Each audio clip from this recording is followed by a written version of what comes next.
So we really try to encourage people to help the issue as fast as you can. And if you think it's appropriate, you're empowered. And also we try to inspire you to go a little bit above and beyond to make it just as special as you can make it.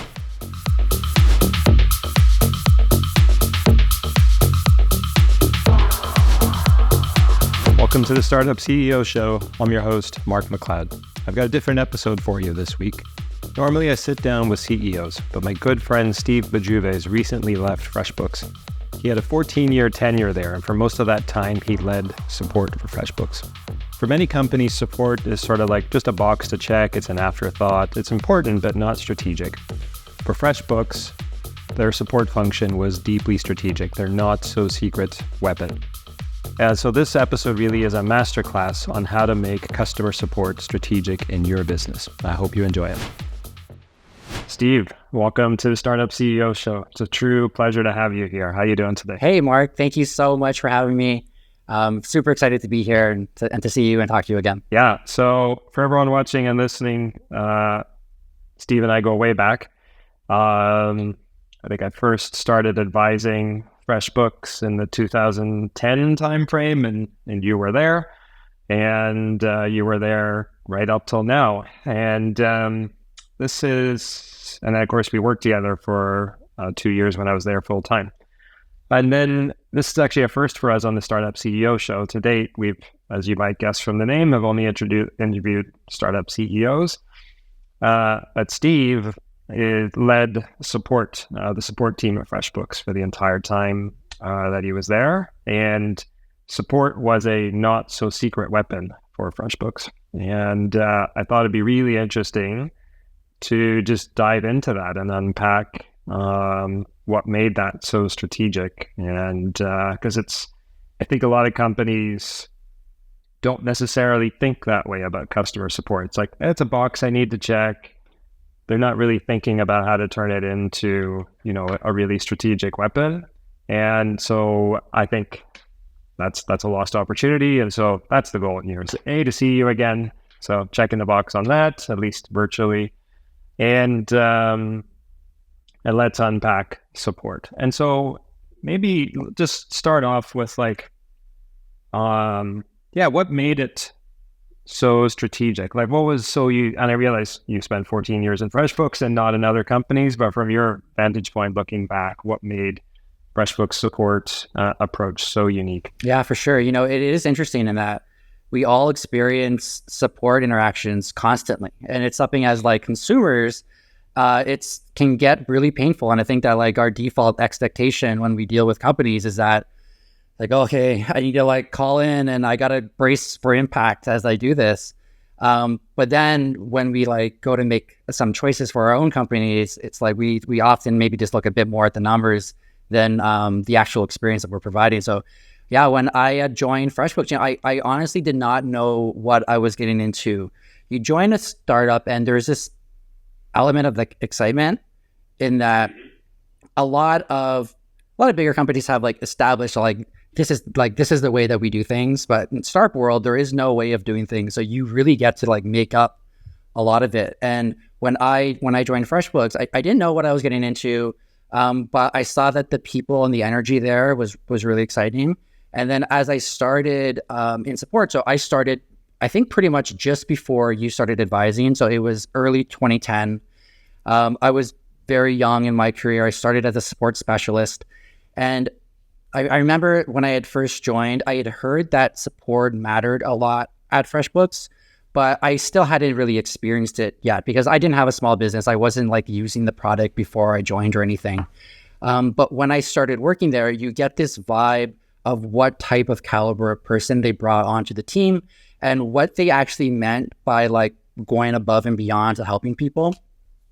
And so you start to experience some of this stuff and you're wow, this company actually really means, when they say support matters, they actually really mean that it matters.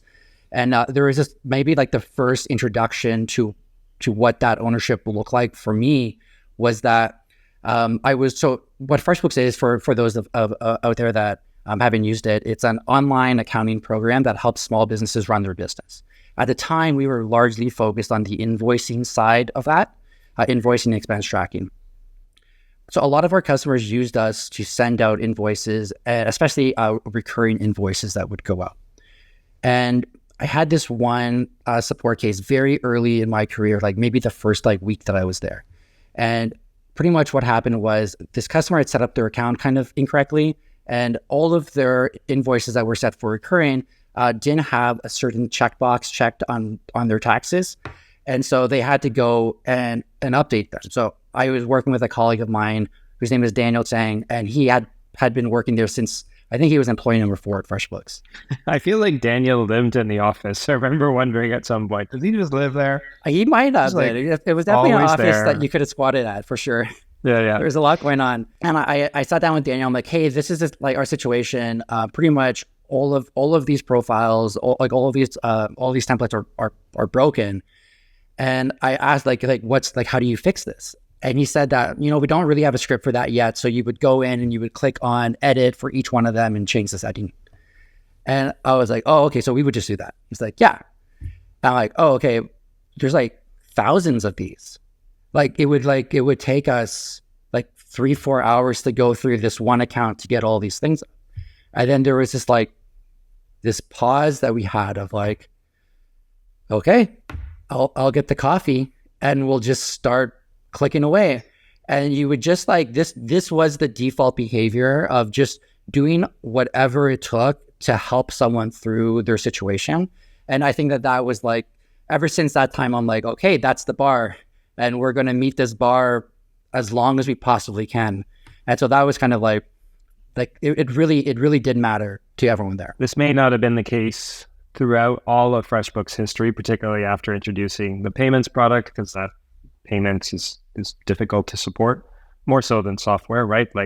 If there's a bug in my software, I tolerate it, but if you lose my money, that's a whole other ball game, right? But certainly when I was there, I, like everyone else, even though I was the CFO, had to spend my first month in support. And I can tell you, I was scared shitless. And I was fine to answer tickets because I could take time to think about it, but I wouldn't pick up the phone. I wish I could remember her name. Short Asian woman, probably 100 pounds, glasses. She was responsible for me.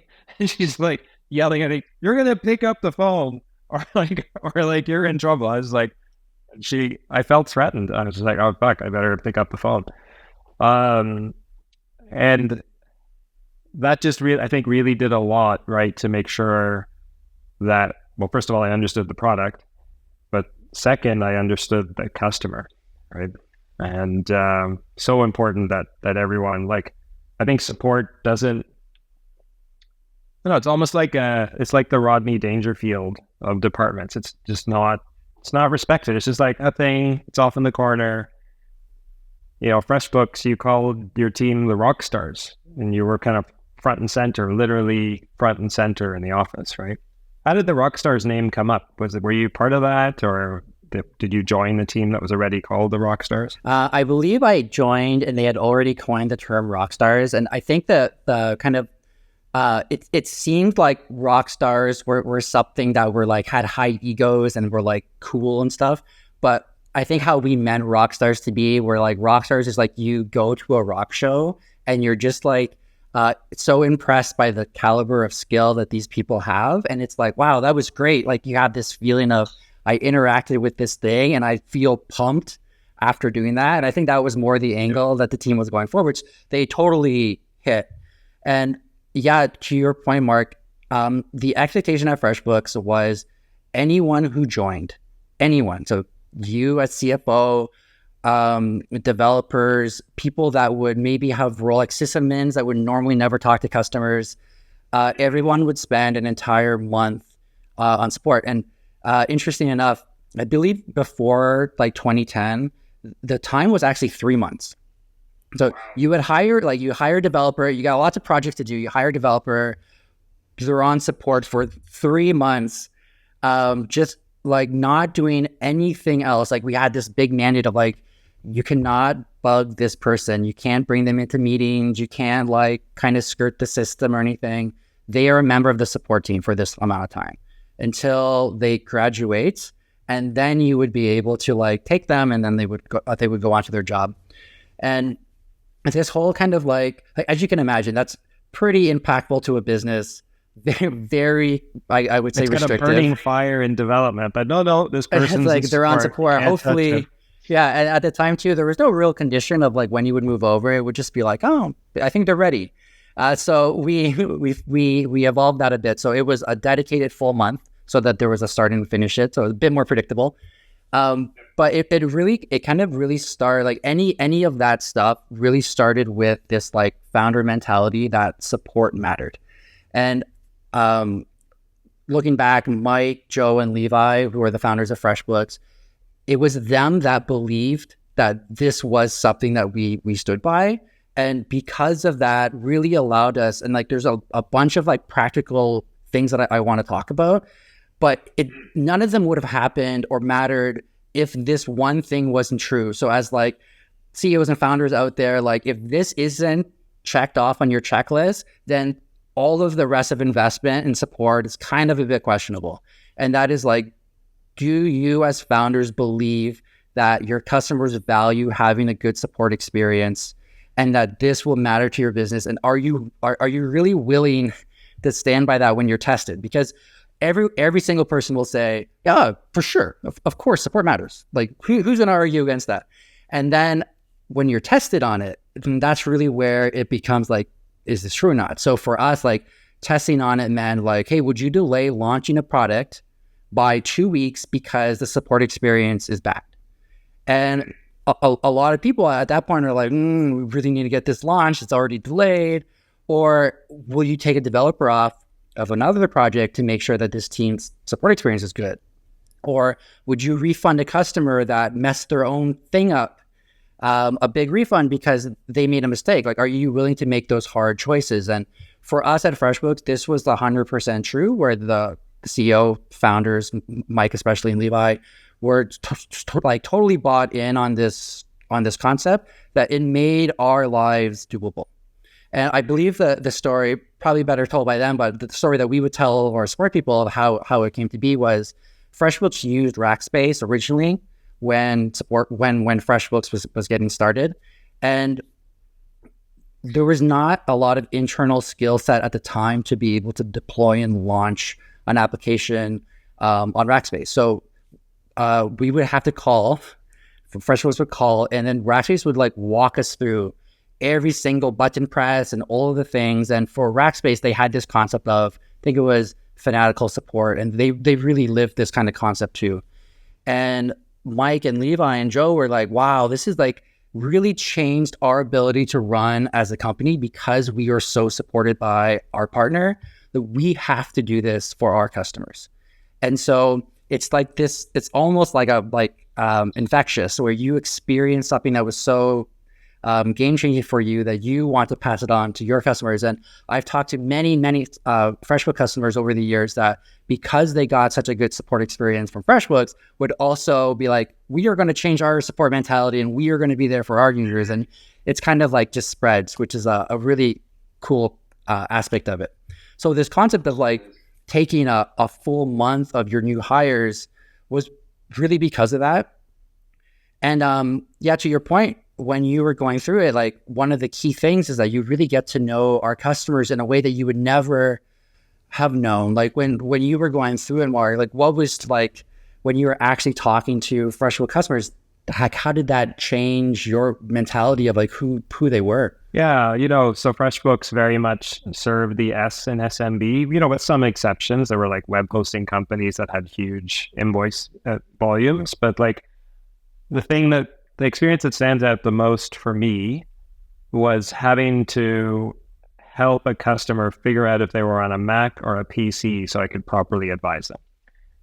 They're not an unintelligent person, right? But like they are good at whatever their craft is, and this technology stuff is intimidating. And I literally there's a little apple up in the top left corner if you're on a Mac, and I'm trying to say it without sounding condescending, right? As a technology person, so it gave me massive empathy that that's what we're dealing with, right? They're great at their craft.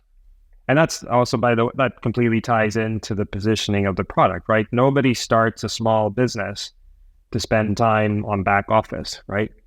And accounting software historically has been built for people like me, CPAs, right? And the whole challenge for FreshBooks, through a combination of product and support, was to make it so simple that anyone could use it, right? And so part of that was focus, right? It's not for everyone. It's for people who sell their time and expertise for a living, like you said, invoicing. So no inventory, cost of goods sold, manufacturing complexity. But then, yeah, the support is, because I run a business now. Like, it's one person. It's as simple as it gets. I still have quarterly sales tax filings. I still have end of year corporate tax. I got to get stuff to my accountant. I got to see my age receivables and who I got to chase down to pay. Like, there's all this shit, right? And there's this is as simple a business as it gets, one person, right? So yeah, it really gave me massive empathy for that. And there was such a common piece of feedback that we heard from people was that they might have even joined FreshBooks with an idea of who the customer was. It's accounting, yeah, I got it. And then when you're actually talking to them, you're like, whoa, I would this is different than what I thought. They're real people. They're going through so much different challenges in their life. And where we position ourselves in those conversations they just change because of this experience. The other thing it really had was people learned the product in a way that was way different than what you would have had if you just went straight to your own groups. Yeah. In that, if you ever really want to know what your product is like and what it can do and what it can't do, you just spend some time in support. You're going to see where people end up clicking or where they end up getting tripped up on stuff.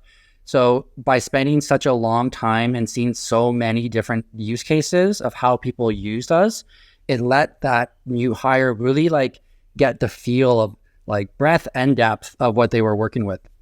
And so obviously this benefit is now hey, you've spent a month in support, you've learned the customer, you've learned the product so well. Then when you go join your development team or your marketing team, you're really able to speak to oh no, I talked to Susan and she had this problem and it makes sense why she had this problem and I want to fix it. And I think that by doing this, we'll get more people to go through the system easier.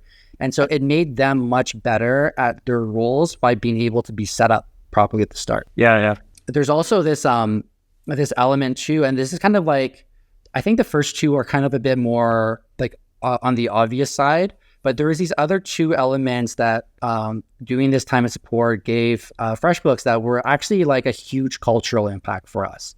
And that is we would cohort groups of new hires so that when you started at FreshBooks, you would start with between 2 and 10 other people.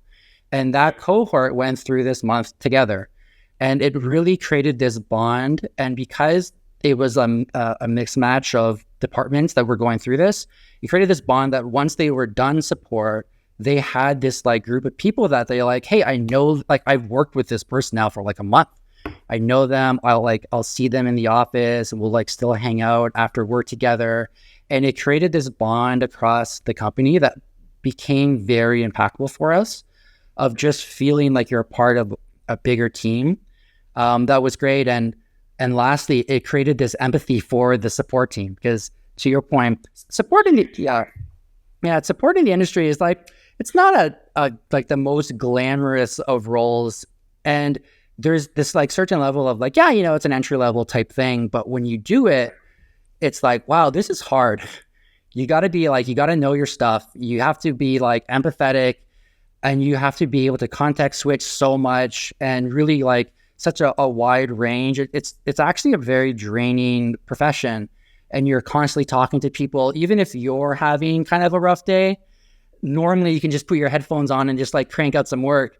But in support, you just got to connect and you got to kind of put that away and help these people. So by others doing it, they really gained this empathy for the support team and be wow, this group is great.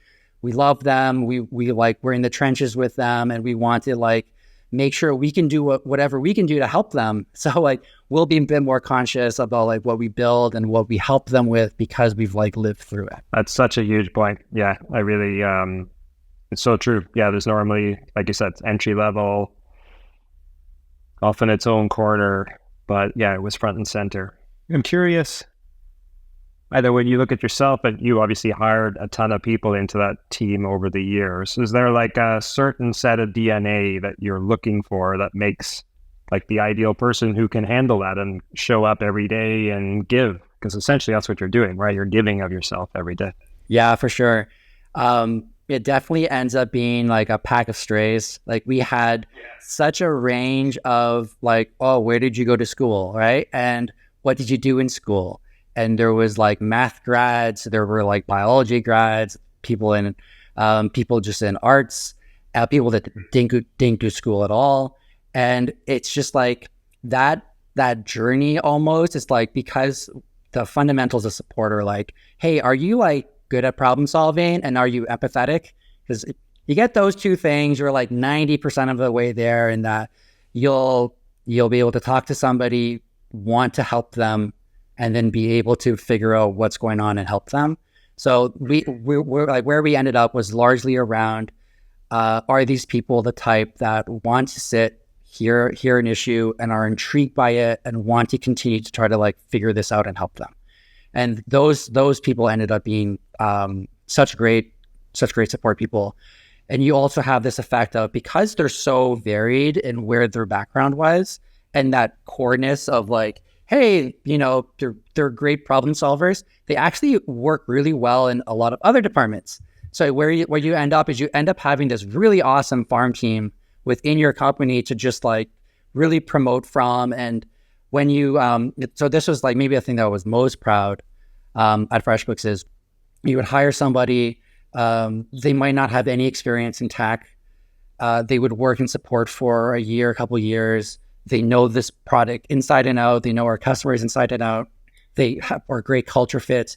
And then we had people in every single other department, like development, finance, HR, QA, like everywhere in FreshBooks, you would have a support person that like went there and then was able to advance their careers. And it's cool now, like years and years later, seeing where they are now. And a lot of them aren't doing support anymore. There are some that stayed in the craft, but there are many that are just like heads of product somewhere or deep into finance. And it's really cool to have seen where their starting point was, in that support can be that for many companies out there too. Yeah, well, one of the longstanding team members in support, Taylor, ended up joining my finance team, got a CPA, and now he's got a career in finance. So yeah, Taylor was a hugely impactful person on the support side. He's just like that type of person of just like such a great versatile hire that will do great wherever, so that they can find their paths and everything, which is nice.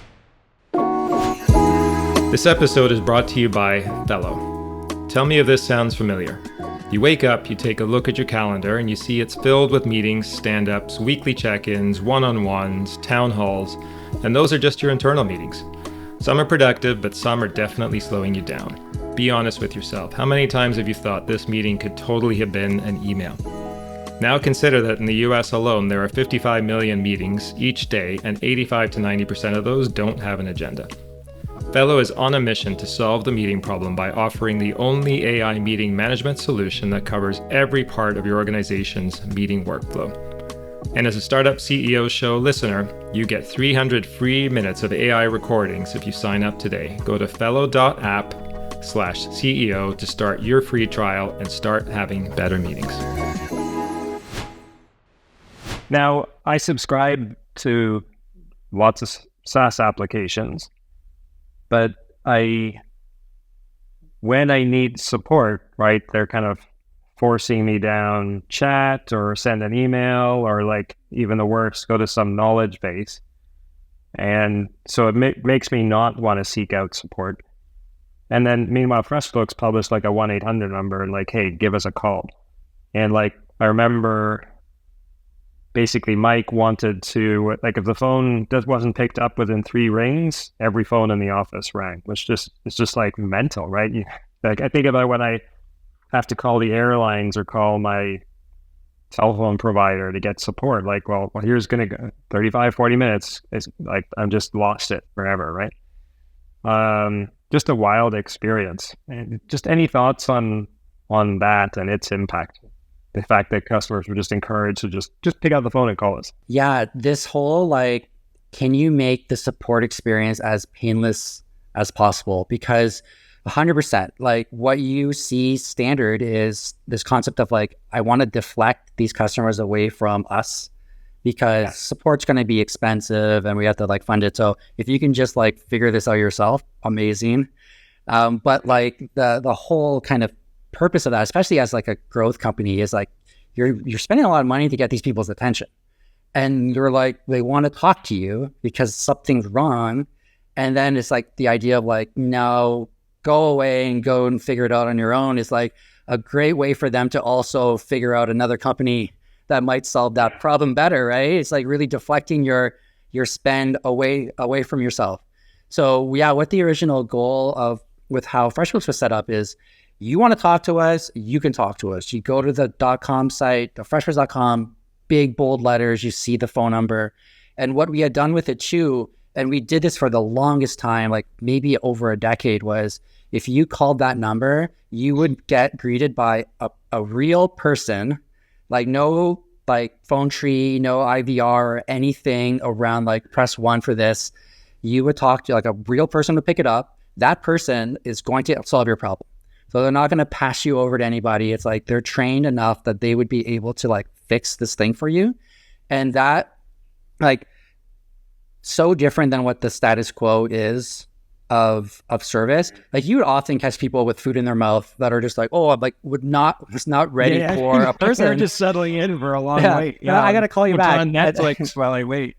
Exactly. Yeah. Exactly. So that did a lot of that. Like that did a lot of things for us.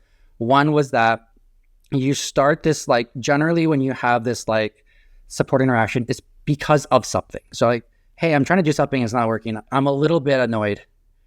And then so when you then reach out to get help on it, if you also have to jump through hoops or you have to do something, it's like you like build up this annoyance. And then eventually when you talk to the support person, if they're not good and you're like, oh, I've peaked. I am now mad and I don't like this. So it's like whatever you can do to like bring that annoyance level to a minimum. So like I call in because I'm a bit annoyed. Oh, but they answered right away and they're friendly and they know what I'm talking about. And so now I'm like less annoyed. And I kind of like this because they were able to help me and I'm on my way. It didn't take very much time. It's so different than what I experienced elsewhere. FreshBooks is great. I'm glad I'm paying for this service because they're backing it up and they're taking care of me. So that element was just like such a big difference. And we heard that feedback from so many people when we would talk to them outside of support, whenever I call, it's just so painless. Like I can just talk to somebody and they're so great. And that became this thing that we were able to do. And to your point, so what the system was is that the phone would ring up to 4 times. So like bring, right? It would do that 4 times. And then if support wasn't able to answer it, it would literally, every single person in the company had a phone on their desk. And because they all did support, right? So it goes back to this like concept of because everyone knows a product and they've all done it before, then anyone can pick up that phone. So you would have a random person, a developer say, pick up the phone and answer the call. So from the customer's point of view, it's like, oh, that was a 5 ring call, but I got help by a person that could help me. Unbelievable, amazing, right? Yeah. And then if it would ring 4 times to the company. At this point, there's a lot of people working here, right? So it's a loud experience when every single phone it's like you like look up from your desk, it's like what? And it didn't happen enough that people were too used to it. So it would be like, oh, what is that? Oh, the phone's ringing. I need to get that. And then if it didn't get answered in 4 more rings, then it would go to voicemail. And voicemail during office hours was like devastating. It wouldn't happen. Like we would have like a month and it would be once and you would be so upset about it. And that was just like the culture that we had was that, hey, it matters. If the team can't do it, like everyone had empathy for the team at this point. So they knew that they were busy. And if they're busy, that means you're up. So then you would grab on that call and you would work through it. And we also had this thing for a long time too, where even after that first month of support, you would come back to support to like have a refresher. And so it would be like, hey, I want to be doing support once a quarter or twice a quarter, just to like have that like that connection. Was that discretionary or it was on a program?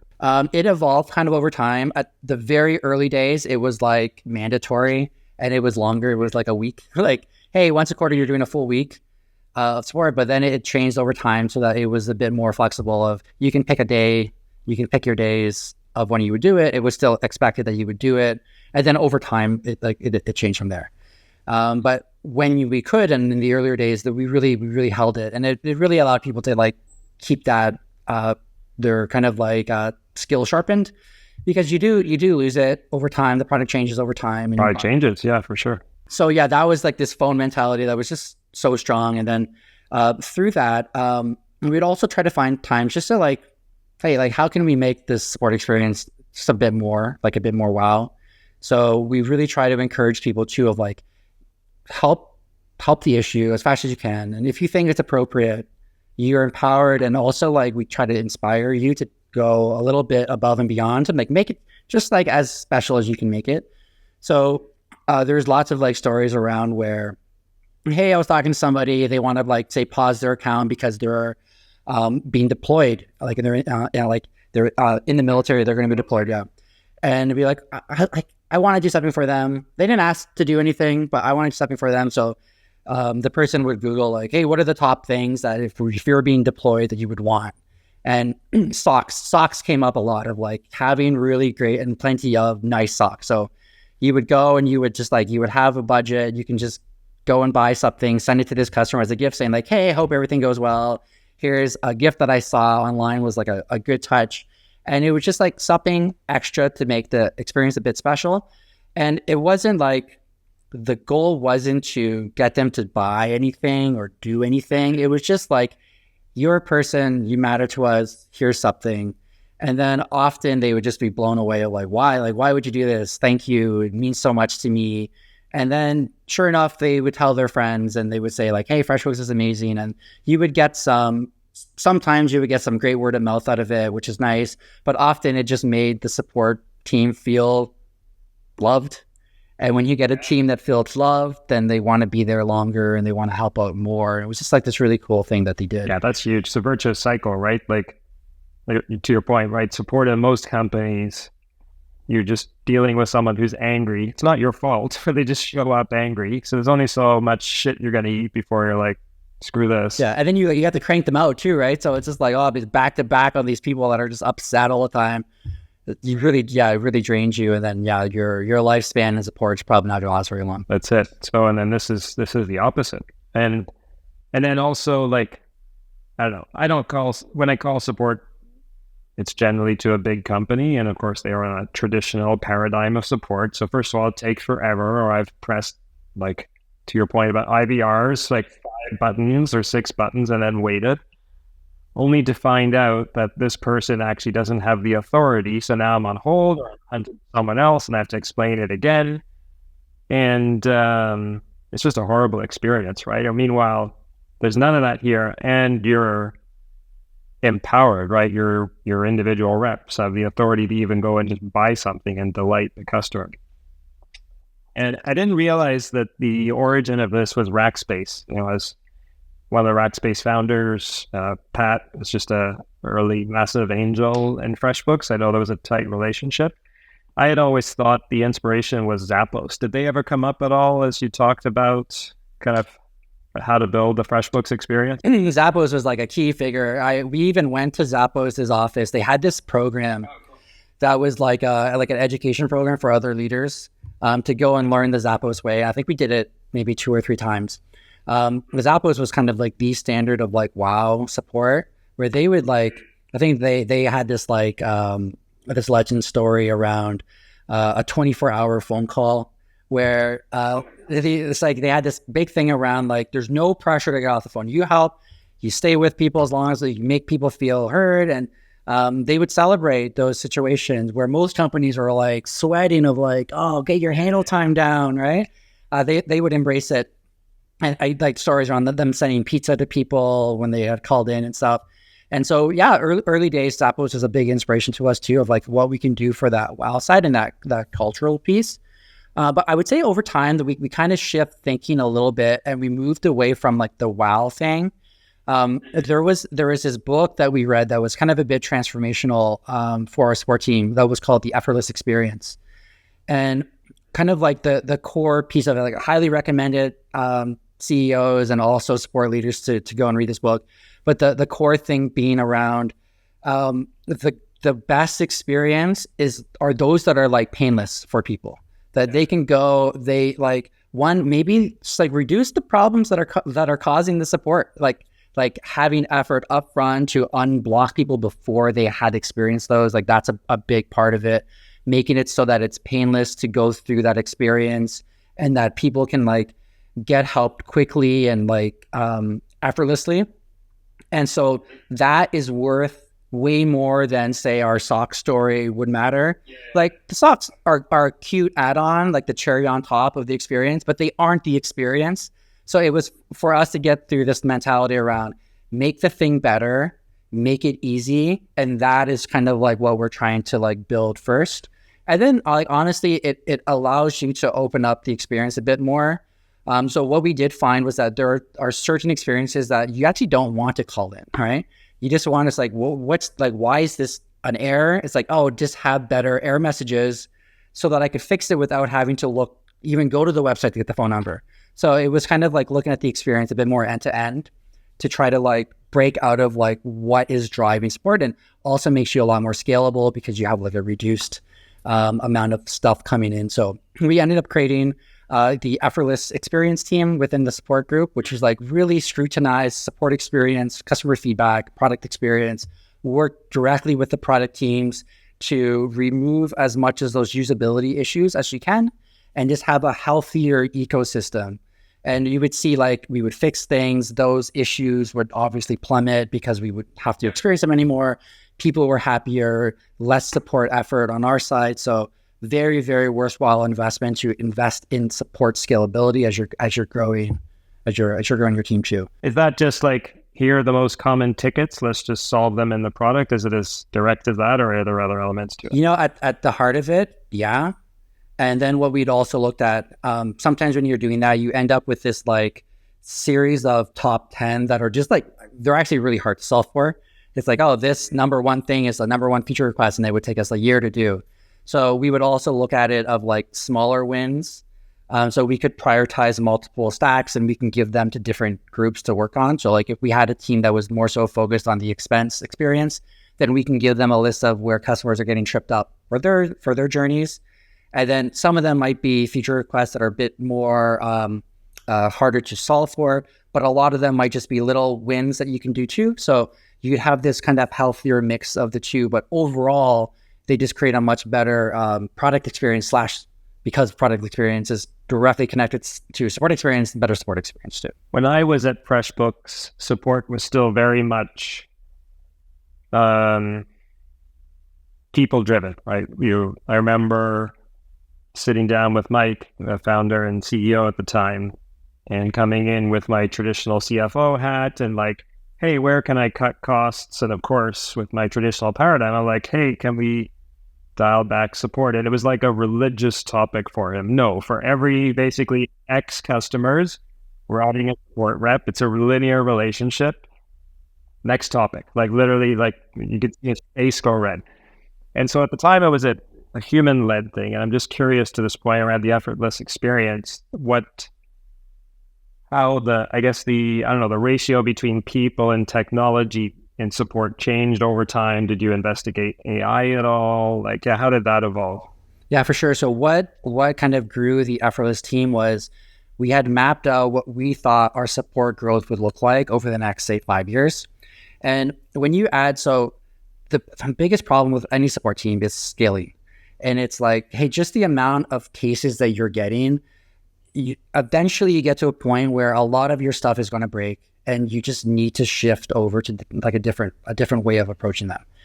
And so like I had done this talk once around like the silent killer of support culture, like the high blood pressure of support is your support load.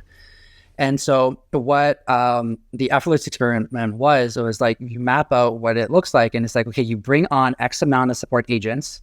So support specialists, rock stars. And then eventually you need to add on a team lead because your team's a bit too big. And then from there, you need to add on just like back-end specialists that would be able to help that team grow. And then all of a sudden your support costs are just like ballooning, and it becomes harder because the more people you hire, the more kind of like it's harder to find really A quality people when you need like thousands of them. So it's like your standards drop a little bit. It's harder to get education and training across that big of a group. So it's really like, hey, can you like prevent this growth from happening exponentially and to make it a bit more scalable? So what we had done with that, with this is the model. This is like the trajectory that we're on now. We're going to be spending X millions of dollars in 5 years to maintain what we're trying to do here. But add in this Effortless team, and then now the growth curve is a bit flattened, and every like X% of support cases that we can solve for before they get to us represents long-term, much, much more savings. So it's like this long-term investment in making sure that you're as scalable for as long as possible. And of course, eventually you're too constrained on things. You have to make some harder decisions on stuff, but it really like can pull out to like, as you're going through this growth stage, you can like maintain this level for as long as possible by just being a bit more proactive in your scalability. Yeah, that totally makes sense. So I want to talk about maybe you were at FreshBooks for 14 years. You know, you look at like the standard Silicon Valley startup, it's very common, like stay for a year, vest some of your options, move somewhere else, vest some more options. Like there's no commitment, right? And it was not uncommon for people to spend a lot of time for FreshBooks. I think you're probably top of the charts, but like whether either from your own experience or just maybe just more broadly, like what was it about FreshBooks that made people stick around for so long? The default answer by far is always people. Like you stay at companies because you work with great people. I think when you're like working at a startup and it's growing, there's every like phase is like, it's like you're working at a different company. It's like the version of FreshBooks when it was like a 30-person company when I joined versus the version that's like a 75-person company or 150 or 300. They just operate different, like different problem sets, different challenges. They're kind of only like have the same name. But like people have turned over as like a new group of people you're working with. So I think that the evolving change of problems is also something that keeps you there. But by far, it's like the quality of people that worked at FreshBooks and like the standard that Mike and Joe and Levi had on when they hired. They would interview like pretty much every person for as long as possible in the hiring phase before it got a little too out there. You had really great coworkers. My core team, I can't say enough great things about them. Just like the best people that you could work with that were always like solution oriented, like new problem, great. We had this like kind of concept of it's like they're puzzles, not problems, and that we can figure things out. So let's just like work as a part of a team that likes figuring out puzzles, and then you have a much better time at it. So, but I would definitely say that 14 years is a very long time in a kind of startup world. But you know, bring new problems and bring great people, and then you have something that makes you want to stay as long as possible, really. That's amazing. And you met your wife in support. So being at FreshBooks literally changed your life. I'm probably an outlier in that I got the full experience. I started at a time of my life that I was younger and could commit a lot of time and energy.